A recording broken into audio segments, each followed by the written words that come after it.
오늘 함께 읽은 이 말씀은 우리 주일학교 친구들도 너무나도 잘 알고 있는 이야기입니다.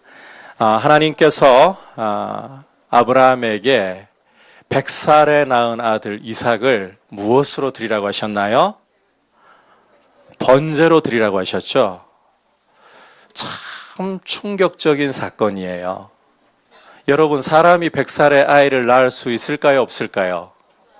없어요. 그런데 하나님께서 100살에 낳은 아이를, 기적으로 낳은 아이를 번제로 드리라. 번제로 드리려면 사람이 어떻게 돼야 돼요?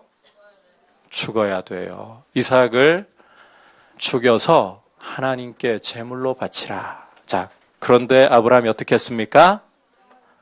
조금도 망설이지 않고 이삭을 모리아산이라는 곳으로 데려가서는 제단을 만들고는 묶어가지고 그 위에 올리더니 칼로 찔러 죽이려고 하는 거예요. 이것을 보시고 하나님께서 아브라함아 됐다 말리시면서 너 정말 너의 아들, 너의 하나뿐인 독자라도 나를 위해서는 조금도 아끼지 않는구나.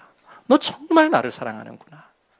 그러면서 하나님께서 아브라함에게 두 가지 놀라운 축복을 보여주셨어요. 오늘 여러분과 그 축복을 좀 이야기하려고 해요. 자, 어떤 축복을 주셨는가? 첫 번째 축복은 하나님께서 이삭을 대신해서 번제로 드려질 뭘 보여주셨을까요? 수량을 보여주신 거예요. 우리 13절 말씀 함께 읽어보도록 할까요? 13절 올라오고 있죠. 시작. 아브라함이 눈을 들어 살펴본즉 한 수량이 뒤에 있는데 뿔이 수풀에 걸려 있는지라. 아브라함이 가서 그 수량을 가져다가 아들을 대신하여 번제를 드렸더라.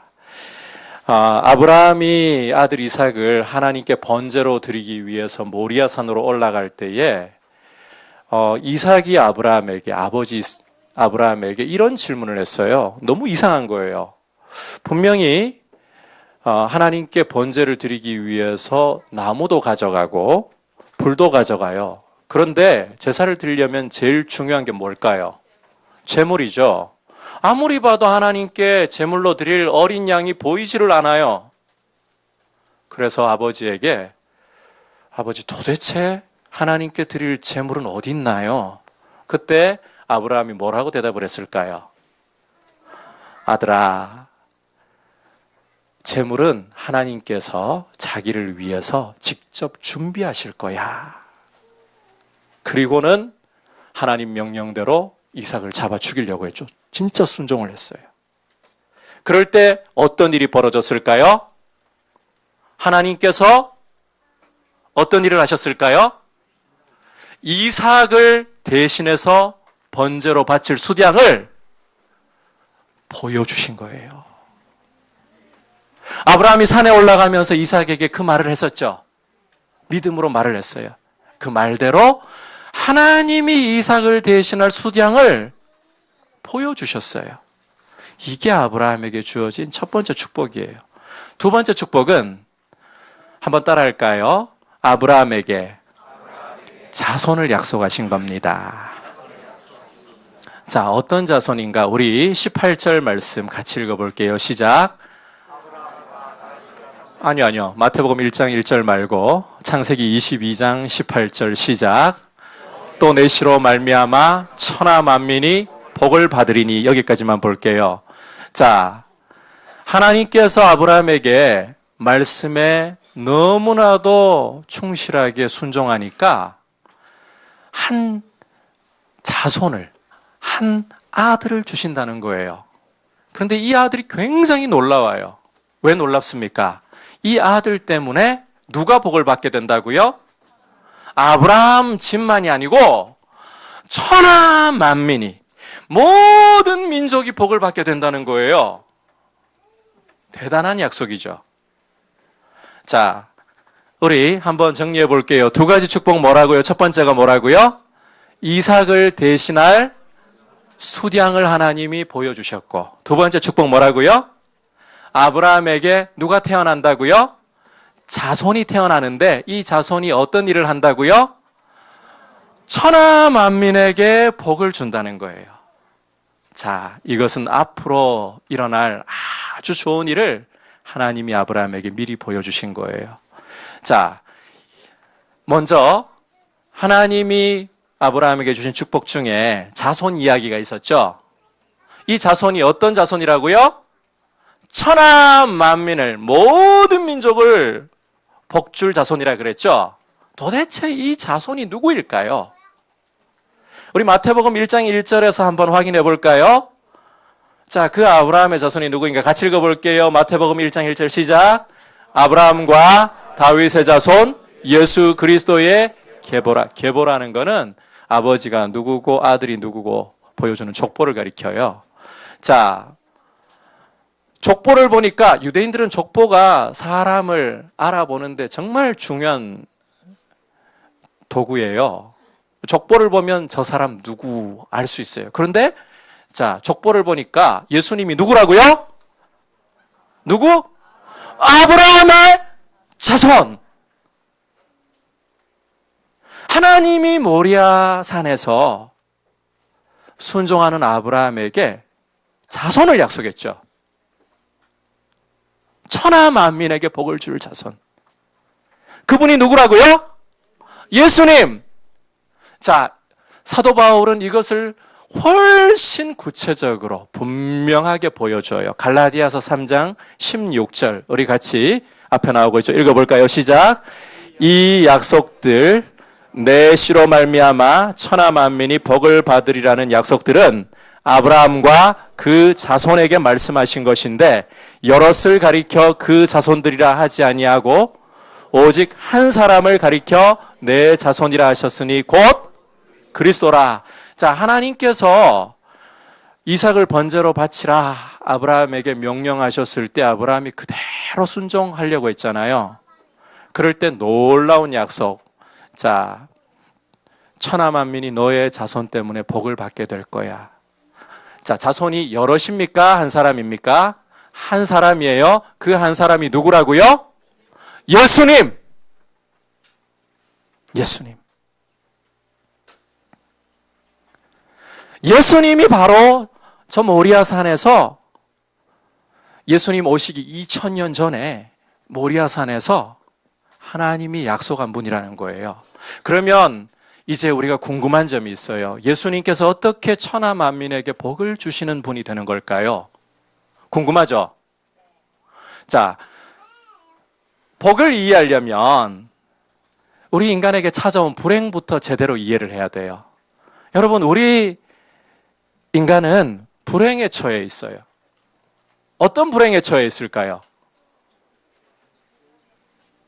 어떤 불행에? 한번 따라할까요? 죄 때문에 죽어요.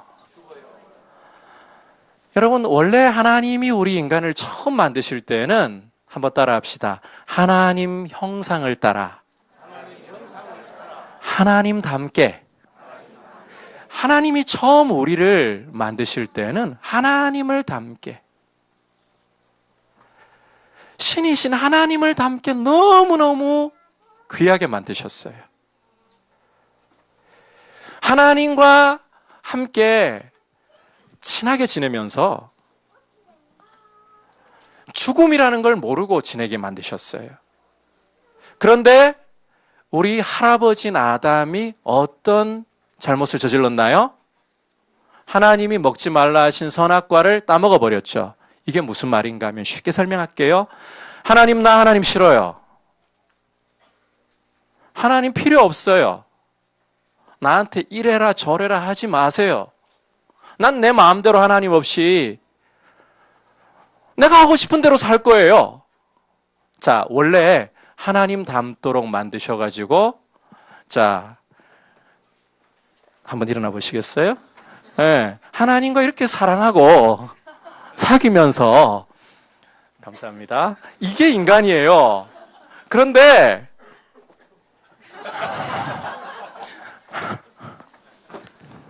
하나님 싫어요. 더 이상 하나님 안 볼래요. 하나님하고 끝이에요. 난 내 마음대로 살 거예요. 여러분, 이게 성경이 말하는 죄라는 거예요. 이 죄가 어떤 결과를 가져왔는가 하면 한번 따라합시다. 죄의 결과는 죽음입니다. 원래 하나님과 사귀면서 살 때, 하나님과 친하게 지내면서 살 때 이게 우리 인간에게 생명이었어요. 그런데 하나님과 관계를 끊어버리고 하나님 필요 없습니다. 나는 내 마음대로 살 겁니다. 죄에 빠져버린 거예요. 이 죄 때문에 세상에 죽음이 들어와 버렸어요. 여러분, 이게 우리가 겪고 있는 최고의 불행이에요. 나는 스마트폰이 없어서 불행해요. 나는 에버랜드 같은 놀이동산에 못 가서 불행해요. 나는 벤츠 같은 차가 없어서 불행해요. 나는 통장에 돈이 많이 없어서 불행해요. 여러분, 그런 것도 불행이 될 수 있을지 모르지만 성경이 우리에게 분명히 보여주는 진짜 불행은 한번 따라 합시다. 죄 때문에 하나님과 관계가 끊어진 것입니다. 네, 그게 불행이에요. 죄의 문제, 죄로 죽음이 따라온 문제, 이게 인간의 근본적인 문제이고 불행이에요. 이 문제가 해결되어야 사람이 복을 받을 수 있는 거예요. 이해하겠죠? 죄의 문제 해결하지 않으면 아무리 돈이 많아도 자, 복을 받을까요? 못 받을까요? 못 받아요. 죄 문제 해결하지 않으면 아무리 건강해도 복을 받을 수 있을까요? 없을까요? 없어요. 죄 문제 해결하지 않으면 내가 아무리 갖고 싶은 거 다 가져도 복을 받을까요? 못 받을까요? 못 받는 거예요. 이 죄 문제를 누가 해결하실까요? 예수님이 하시는 거예요. 자, 모리아 산에서 하나님이 아브라함에게 보여주신 첫 번째 축복이 뭐였습니까? 이삭을 대신해서 번제로 바칠 수량을 보여주셨다 했죠. 하나님이 예수님을 이 땅에 어떤 분으로 보내셨는가 하면 따라할게요. 세상 죄를 지고 가는 하나님의 어린 양입니다. 예수님이 처음 이스라엘 사람들 앞에 나타나셨을 때에 세례 요한이 예수님 보고 그렇게 말했어요. 하나님이 이 땅에 예수님을 성탄하게 하신 것은 하나님의 어린 양으로서, 과거 이삭을 대신한 양처럼 하나님의 어린 양으로서 세상 죄를 대신 짊어지고 세상 대신 제단에 드려지게 하시려고 보내신 거예요. 어떤 제단일까요? 십자가라는 제단이에요. 여러분, 예수님이 우리 세상의 모든 죄를 그 몸에 짊어지시고 하나님의 어린 양으로서 십자가에 달려서 그 피를 흘려 주셨어요. 그 피로 우리의 모든 죄를 다 깨끗하게 없애주신 거예요. 그래서 예수님을 믿기만 하면 따라합시다. 누구든지. 자, 피부가 하얀 사람만 용서받을까요? 아니에요. 피부가 하얘도, 피부가 까매도, 피부가 노래도 아무 상관이 없어요. 모든 민족 가운데에서 예수님을 믿으면 어린 양 예수님이 세상 죄를 위해서 피를 흘려 주셨기 때문에, 죄 때문에 대신 저주받아 주셨기 때문에 우리 죄가 다 용서를 받는 거예요. 할렐루야. 하나님이 아브라함에게 하셨던 그 약속을 지켜주시려고 예수님을 이 땅에 하나님의 어린 양으로 보내셨어요. 그리고 하나님의 어린 양 예수님이 세상 죄를 짊어지고 십자가에 돌아가셨어요. 여러분, 이게 바로 성탄의 제일 중요한 의미예요. 오늘 우리가 성탄절을 맞아서 예수님의 나심을 왜 이렇게 기뻐하는가 하면 우리 죄 문제 누구 통해서 해결된다고요? 예수님 통해서. 예수님이 이 땅에 오셔서 어떻게 하셨기 때문에? 하나님의 어린 양으로서 제단에 드려지셨기 때문에. 누구를 대신해서? 우리 죄를 대신해서. 그 제단이 어디라고요? 십자가. 그런데 이것은 우리만 끝나는 게 아니에요. 이제 요한계시록 7장 9절부터 12절까지 함께 말씀을 읽어보도록 할까요? 말씀 보여주세요. 같이 읽겠습니다. 시작. 이 일 후에 내가 보니 각 나라와 족속과 백성과 방언에서 아무도 능히 셀 수 없는 큰 무리가 나와 흰 옷을 입고 손에 종려 가지를 들고 보좌 앞과 어린 양 앞에 서서 큰 소리로 외쳐 이르되 구원하심이 보좌에 앉으신 우리 하나님과 어린 양에게 있도다 하니 모든 천사가 보좌와 장로들과 네 생물의 주위에 서 있다가 보좌 앞에 엎드려 얼굴을 대고 아멘. 찬송과 영광과 지혜와 감사와 존귀와 권능과 힘이 우리 하나님께 세세토록 있을지어다. 아멘 하더라. 자, 지금 성경 제일 끝에 있는 책인 요한계시록 말씀이죠. 요한이 환상을 보는데 큰 무리가 서 있어요. 이 큰 무리가 어디에서 나오는 큰 무리라고요? 각 나라와 족속과 백성과 방언. 너무 어렵죠? 쉽게 말할게요. 모든 민족 가운데에서 나온 무리예요. 자, 그런데 이 사람들이 어떤 차림새를 하고 있어요? 흰 옷을 입었어요. 손에는 뭘 들고? 종려나무 가지를 들고 있어요. 여러분, 옛날에 저기 이스라엘 쪽에 살던 사람들은 흰 옷을 입고 손에 종려나무 가지를 들었다면 따라합시다. 이겼다! 승리했다는 거예요. 이겼다! 네. 무엇으로부터 이겼을까요? 죄로부터 이겼다는 거예요. 인간을 불행하게 만들던 죄로부터, 저 죽음의 권세로부터 이겼다는 거예요. 그러면 도대체 이 죄로부터, 죽음으로부터 이길 수 있는 이 승리, 이 축복이 어디에서부터 온 걸까요? 뭐라고 이들이 외치고 있나요? 빨간색 같이 시작. 구원하심이 보좌에 앉으신 우리 하나님과 어린 양에게 있도다. 자, 누가 이 죄로부터 죽음으로부터 승리를 주셨다고요? 보좌에 앉으신 하나님과 어린 양이 누구? 예수 그리스도. 하나님이 자기 아들을 이 땅에 하나님의 어린 양으로 보내셔서 세상의 죄를 짊어지워 십자가라는 제단에 드려지게 하셨어요. 십자가에 흘린 예수님의 피 때문에 죄가 없어져 버린 거예요. 죄가 없어지니까 뭐가 따라서 없어져야 될까요? 죽음이 없어지는 거예요. 죄와 사망에서 이긴 거예요. 이 일이 이제 우리에게도 올 거예요. 여기 이 요한계시록 말씀은 아브라함에게 하신 약속이 완성되는 거예요. 자, 따라합시다. 내 씨로 말미암아, 내 자손으로 말미암아 천하 만민이 복을 받으리라.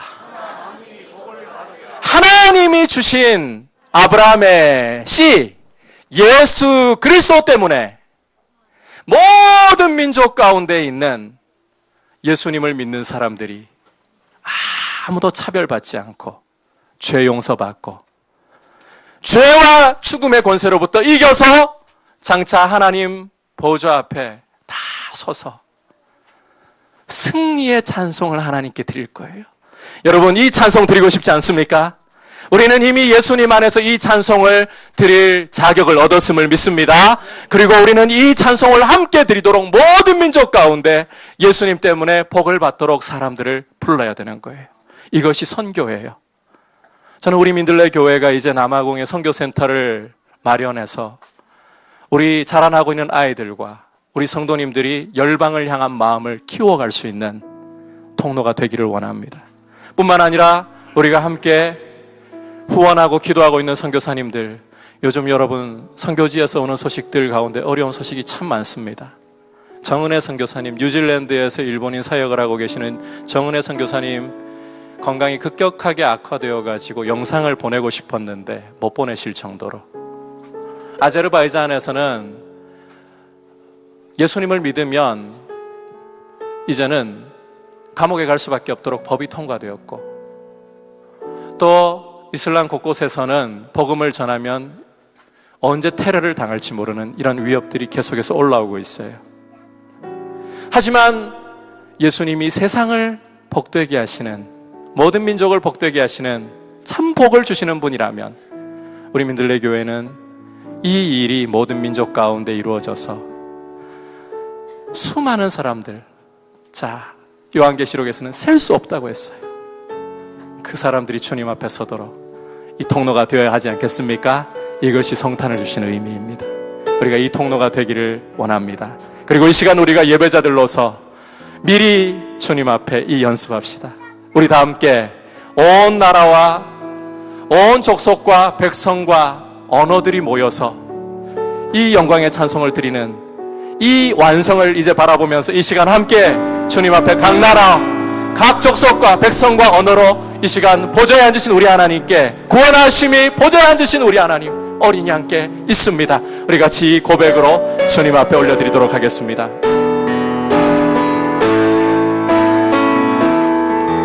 우리 보좌에 모였네,